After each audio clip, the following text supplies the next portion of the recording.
What's up, guys? Thank you for coming back to my YouTube channel. Today I'm going to be talking about a question that somebody asked me on TikTok, but it came through like an Instagram message technically.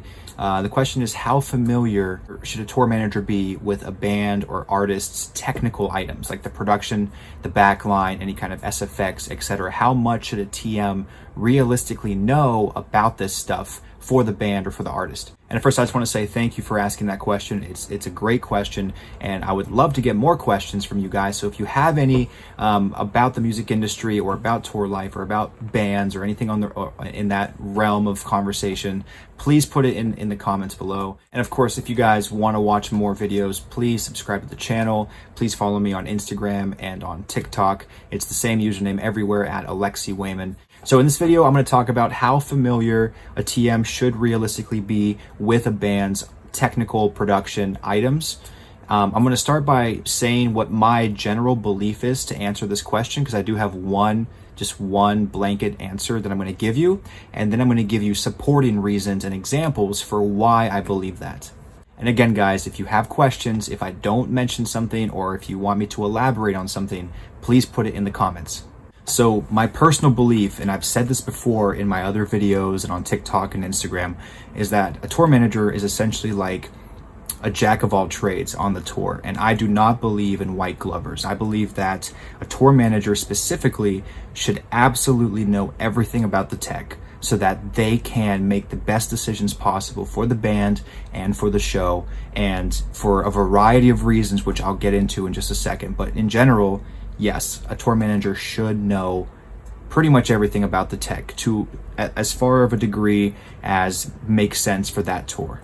So the first reason why a tour manager should know a lot about the band, artist, tech is when it comes to day of show executions. So everything from load-ins to sound checks to even during the show, a tour manager is the person there overseeing the entire success of the show and the tour.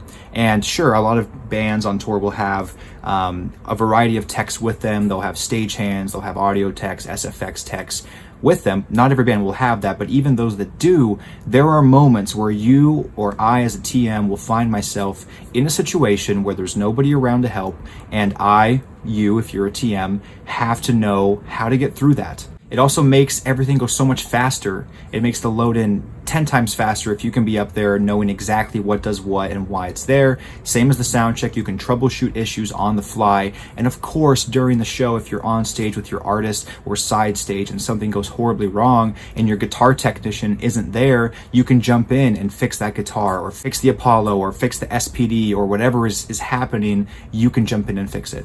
On this last weekend shows with the tour I'm on currently, we had an issue on stage. The artist I'm with uses an Ableton Live session file for triggering samples and also for track follow-throughs for backing tracks.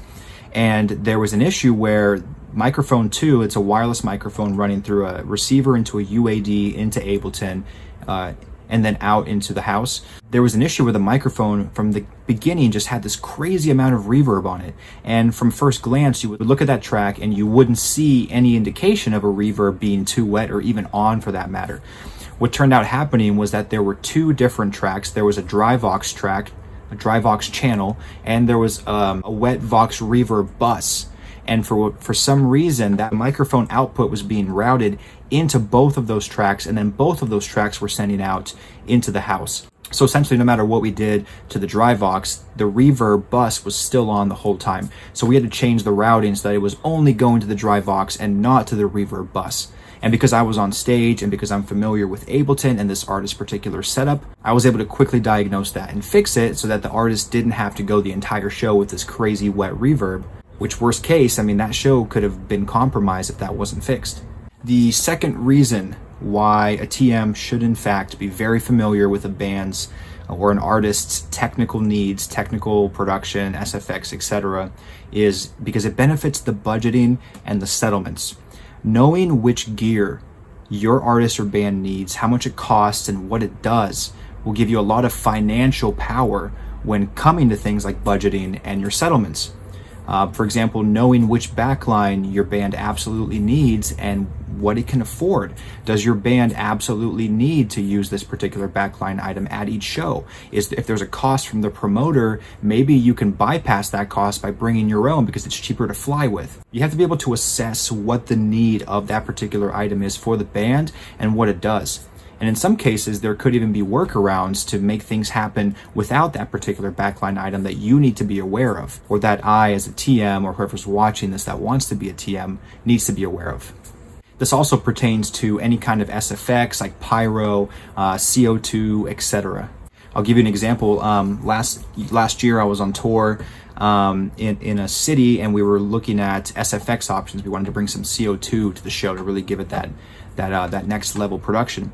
And the quote that we got from the promoter for CO2 was extremely high, and I only knew it was high because I had recently done a show in that same city with a different promoter and gotten a much better rate for the CO2. And as it turns out, that particular promoter that was quoting us high had an exclusive sort of under the table deal with this SFX provider, and they were upselling it to their artists and to the tours that came through because they wanted to make that extra buck. If I wasn't familiar and aware of where those costs were for those types of backline technical SFX options, we could be paying a lot more money, which obviously is not good for the band and for the tour. So we essentially ended up saving money on that because their wireless rack wasn't working the way it was supposed to. Reason number 3 why a TM should know everything about technical and production items for their band is because you can optimize the artist's technical possibilities. Meaning that if you know exactly what an artist is using, if you know exactly what tech and production they have, you can help figure out ways to make that more efficient. Like, artists and bands are incredible at what they do. They're creatives, but very often I've seen they're working with these really outdated workflows. Like, they're working with systems that are outdated and just routed in very strange ways, and there are so many better ways to do it. And if you know how to do it better, you can show it to them, and then that can save time, it can save money because maybe you no longer need this particular item you've been flying with for the past 10 years, and it can also save headache from troubleshooting issues during the show that don't need to even happen because it's just so complicated. For example, I did a show with an artist recently where we were having just this really, really hot signal coming from their wireless microphone at the front of house in the PA, and we had no idea. I mean, originally we had no idea why. The artist was like, oh, like sometimes it does that, I don't know why. The audio engineer at the venue was like, guys, it's not on my end, like you're just sending me a hot signal. Well, it turns out that the wireless receiver for the microphone actually has its own gain staging input. And so we were able to see that that input was set to 99%. So it was receiving and it was sending out an extremely hot signal right from the jump. And at this point in time, the artist had no idea that was a thing. So I went in and we went in together and diagnosed that. We brought it down to like 40%, and just like magic, everything, all the fuzziness went away, no more distortion, no more clipping, everything was clean just because of that one slight adjustment that the artist just wasn't aware of.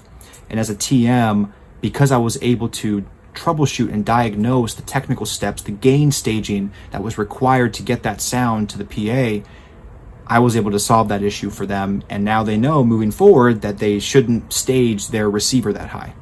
Reason number 4 why a TM should know a lot of stuff about the artist and band's technical production backline items is to be able to troubleshoot physical damages quickly. Being able to know what's wrong just visually because you're familiar with the actual hardware itself. And if you see something wrong, you know it right away and you can troubleshoot it.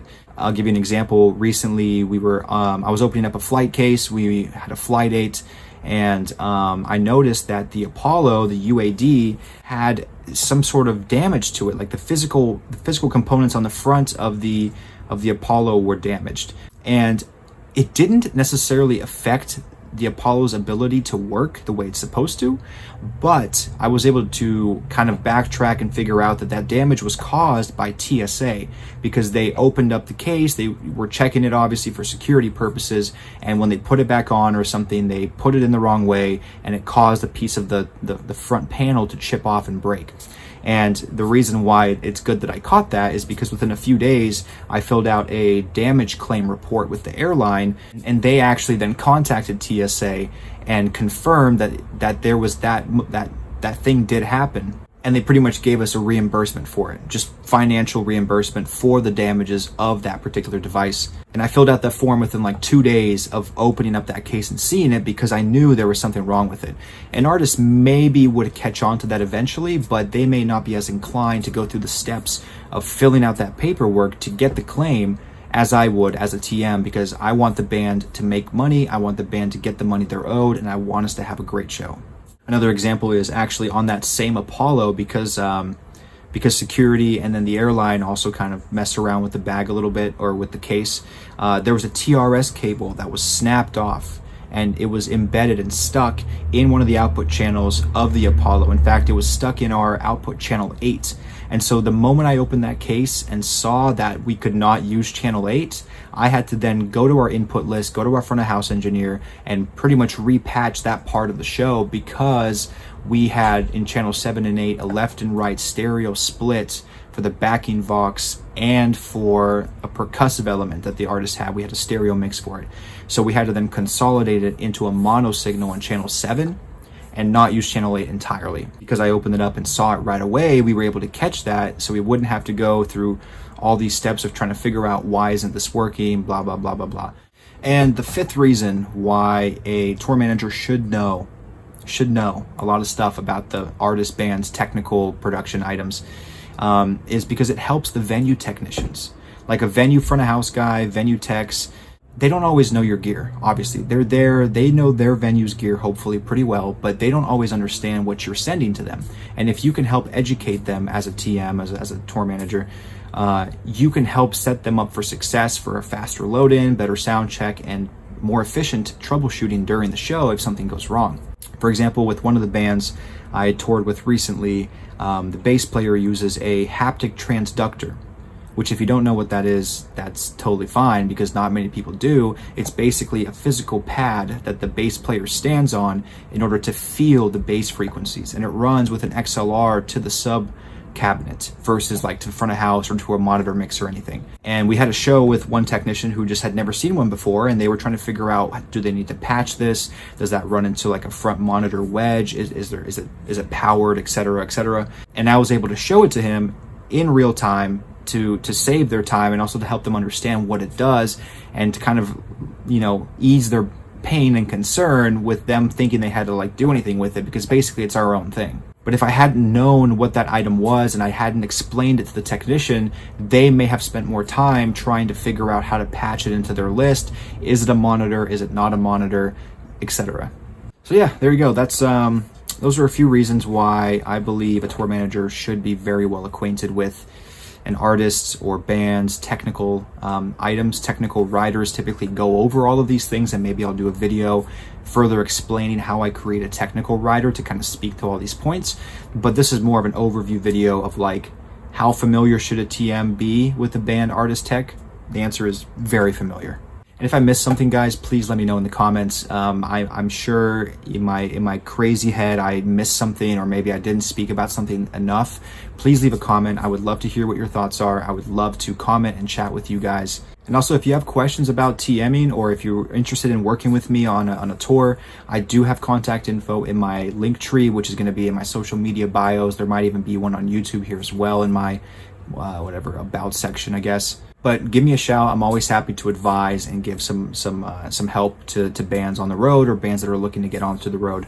And also follow me on YouTube, of course. It means a lot to me. I'm not very good at promoting these sorts of things, so the more follows I get, just the more opportunity I have to share my knowledge and to connect with you guys. Instagram, YouTube, obviously TikTok, it's all at Alexi Wayman. I'll have links to it probably in the description of this video, and also on my in the about page, or like on my YouTube profile, whatever. Thanks for watching, guys. I'll see you next time.